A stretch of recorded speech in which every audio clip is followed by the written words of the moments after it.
Everyone's talking about recognizing a Palestinian state, and yet my question is just so simple. Where is it? Show me the borders of this mythical land. Show me the government or anything actually that would make it a state. The spoiler is you can't, because recognition is just a PR stunt. But you know what isn't? Sovereignty. Sovereignty over Judea and Samaria is real, and as things are seriously escalating here, they literally try to fire rockets at us from within the heart of Israel. It has never been a more important time to finally declare this land ours completely. This is the ERK show on JNS TV and Recognition Drama. You've got Portugal, France, Belgium, UK, all of the terrible European countries. They're all talking about recognizing a Palestinian state. They've already announced it, some have moved forward with it, and this week we know that the UN General Assembly isn't just debating, it's hosting a full, high-level, international conference for the peaceful settlement of the question of Palestine and the implementation of the two-state solution. And if that sounds like a mouthful, you're right. Not only is it a mouthful, it's just rubbish. It's co-chaired by France and Saudi Arabia, and it's happening on September 22nd. And the goal is to push recognition of a Palestinian state, with a majority of states expected to vote yes. It's very symbolic, but it's not real, and it's significant for other reasons. And if you thought that was bad enough, it gets really upset. Mahmoud Abbas, the head of the Palestinian Authority, was denied a visa by the US to come to this big UN resolution. So what has the UN done? They voted to let him address the assembly by video. A dictator who hasn't held elections in nearly 20 years, who pays stipends to terrorists, who has no legitimacy, who the US has said, you can't come in because you're not actually a leader, is going to beam into the UN to tell the world and to tell Israel how we should make peace. And if that doesn't show you how broken the system is, I literally don't know what does. But it actually gets worse. A group of Israeli activists, I think about 8,000 or 9,000 so far, have signed a petition calling on the world to recognize a Palestinian state. Now, what are 10,000 in comparison to all of the Israelis? It's nothing. But they plan to present it to the UN next week, and they hope that these signatures will show the world that Israelis support peace. And if there's anything I hate more than Hamas, it is self-hating Jews. They're trying to pressure Germany and the US to join France and Saudi Arabia, and it's such BS. Let me be blunt. It's a disgrace, an embarrassment to Israel and the Jewish people. And after October 7th, the worst massacre of the Jews since the Holocaust, people still haven't learned. Hamas slaughters us, and your answer is reward them with a state? It's not morality. It's ridiculous. It's backwards thinking, and it just doesn't make any sense. Look, I want to make a clear clarification about something, because there's a difference between the General Assembly and the Security Council. The General Assembly is the big stage with 193 countries, and everyone gets a vote, and they pass resolutions, and they hold conferences, and they make speeches, and they basically spend almost always our taxpayer money on nothing except for hating Israel. These resolutions are not legally binding. They're just symbolic ways for people to feel very important because they're part of the UN. The Security Council, however, on the other hand, is 15 countries, the US, the UK, Russia, China, France, and other rotating members, and that's where binding resolutions happen. That's where sanctions or state recognition could, in theory, be enforced. But each permanent member has veto power, and that's why our relations with the US are so important, because the US has already said it will veto any attempt to push Palestinian recognition. That's not what's happening now. This is not a Security Council thing. It is a General Assembly. So what does this mean? That they can shout all they want. The General Assembly can do whatever it wants, but it doesn't actually create a state. Obviously, as we mentioned, you need borders for a state. The Security Council is the only place that it would actually matter, and there it just won't pass, again, as long as we keep the US relations strong. But this is why it's still significant, this whole big show, which really technically doesn't mean anything. It, number one, shows us how far the world has gone. European leaders used to reject unilateral recognition. Now they're pandering to the Islamic voter bases because they're terrified of their own streets. This recognition of Palestine is just to make their Islamic voters happy. This brilliant device keeps your home cool. War, not just on the battlefield, they're losing in Gaza, we know that, but in perception. Because by making Palestinian statehood the conversation at the UN, they've already been rewarded. It's so upside down. Remember that the PA have been offered a state a million different times. They've always said no because they're not happy with the borders, okay? They're not happy with the borders. It's just all fake, but the world is falling for terrorism, and it's heartbreaking. But now let's just leave New York for a second and talk about what's happening in Judea and Samaria. Because this week, the IDF busted a terror cell outside of Ramallah, and they weren't throwing stones like we're used to. They were building rockets. Yes, rockets. They had 2 nearly finished, dozens of explosives, and the equipment to make more. They even test-fired one from a village, and guess what? It fell in Palestinian territory. Surprise, surprise. But what that means is that rockets could be launched directly at Tel Aviv from the heart of Israel, just minutes away, and I cannot express how dangerous this is. Gaza rockets are bad enough, but rockets from inside of Israel, the potential of that is October 7th on steroids. And it's not just rockets, because we've had shootings on highways and roadside bombs and stabbing attacks and kidnappings. Just a few days ago, a Jordanian truck driver delivered aid, ramming into soldiers, killing 2. It's happening left, right, and center. Terror is escalating. And for nearly 500,000 Israelis living there, it's daily life.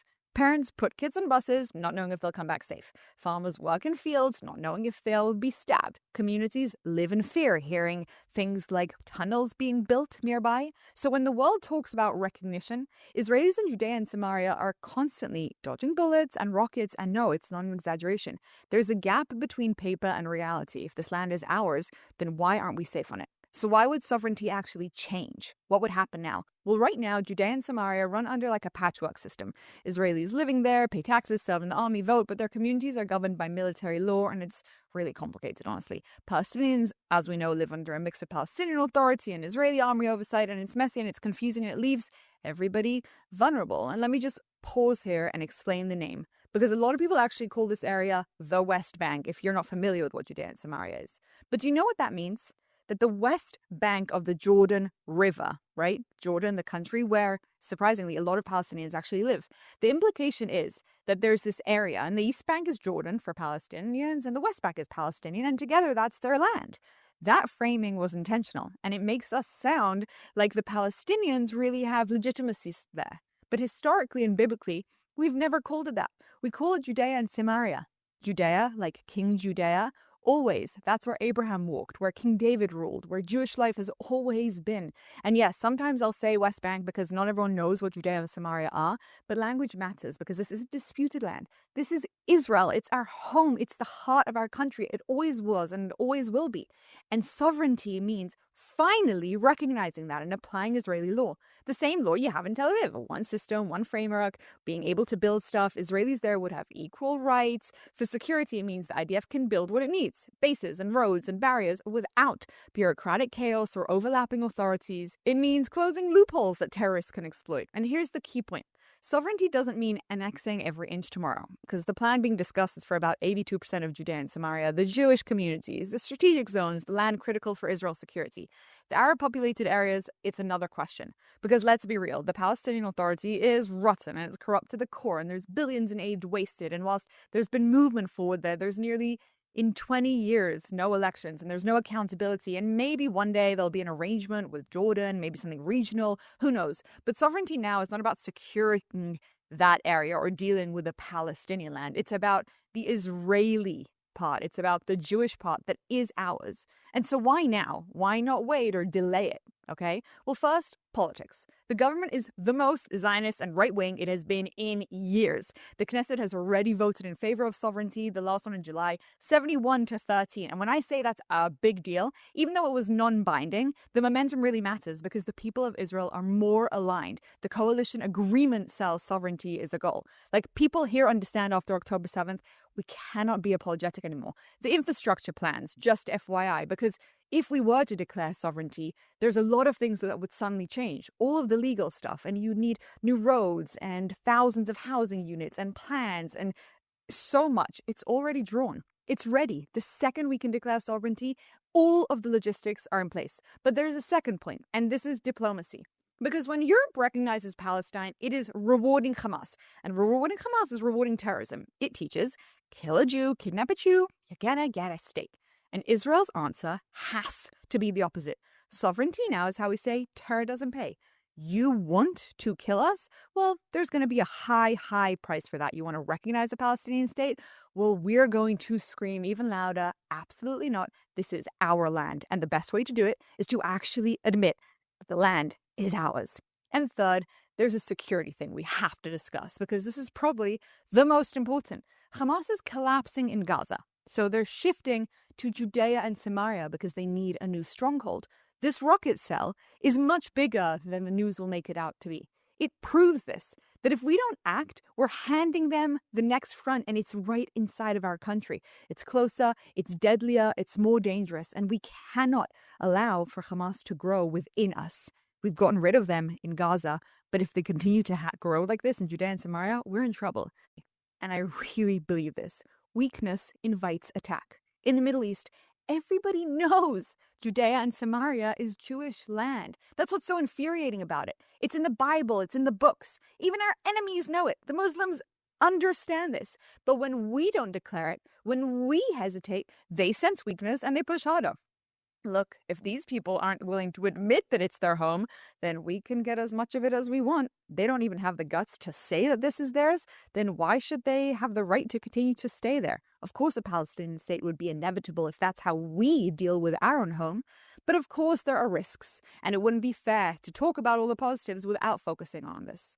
The world will be angry. True. But the world was angry when we declared Jerusalem our capital, and they were angry about the Golan Heights, and they're angry about the war, and they're always angry at us. And then guess what? They move on. Saudi Arabia won't like it. The Abraham Accords might be impacted. Well, maybe. But Saudi Arabia's real problem isn't us, it's Iran. And they want our tech, they want our money, they want Iron Beam, they want strength. They don't want weakness. And the Abraham Accords actually benefits them tremendously. So whilst they're happy to play the Palestinian card, they're not giving up on it so easily either. And the stronger we present ourselves, the more likely they'll want to be our friends. It'll escalate violence. Violence is already escalating. Rockets are being built. Doing nothing isn't peace, it's suicide. 500,000 people live in danger all of the time. So look, there are costs, but the cost of weakness is always going to be higher. It's the language of the Middle East. Look, we know recognition of Palestine is fake. It's a PR stunt. It's paper. But sovereignty over Judea and Samaria, it's real because it's law and it's roads and it's homes and it's security, and it means life and safety. Let's be clear. It's not the West Bank, it's Judea and Samaria. It always has been, it always will be, and whilst it's not clear what Netanyahu is waiting for, what pressures or deals are holding him back, the truth is the government has already voted in favor of sovereignty. The paperwork's ready. We don't have every piece of the puzzle. We never know what's going on behind closed doors, and if we've seen anything during this war, there is always more. Outsiders never really have access to all the information. But one thing is obvious. The opportunity is here. The momentum is real, and the stakes have never been higher. This is our land, and it always has been. The world doesn't like that, but honestly, I don't really like the world at the moment, so it's kind of mutual. If this has taught us anything, it's that we must put our needs before the wants of others. Israel is ours, now and forever, and it's about time we start acting like it. Ambassador Mike Huckabee, thank you so much for taking the time to speak to us today. Thank you. My pleasure. Of course. Now, I want to start out with something unfortunately not so positive. There were these new comments reported by the Wall Street Journal about this tension that is happening between Trump and Netanyahu and increasing frustration. I'm wondering if you have any insight to this. Is this accurate? And do you feel that Trump is getting tired of the military action and looking for something different from the country? I think people need to understand that the relationship between the United States and Israel is as strong as it ever has been. And the relationship between the president and the prime minister is as strong as it's ever been. So let's take off the table that there's this rift or there's a division. It doesn't mean that friends don't at times maybe disagree. I've been married 51 years. My wife and I disagree every now and then. That's normal. It's normal. But you don't break up and go get a divorce because you had a disagreement over something. You work through it. I'm not even sure that there's a big disagreement over anything. I'm just telling you that this idea that there's a break is simply untrue. And I'll tell you one of the reasons I can kind of validate that. The Prime Minister is supposed to come to New York, speak at the United Nations later this month, and the President has already said, come down to Washington when you're over, let's visit. You don't do that if you're mad at somebody. You don't go on a date if you don't want to see somebody. So President Trump has spent more time with Prime Minister Netanyahu than any world leader by far on the planet. I think that says everything a person needs to know.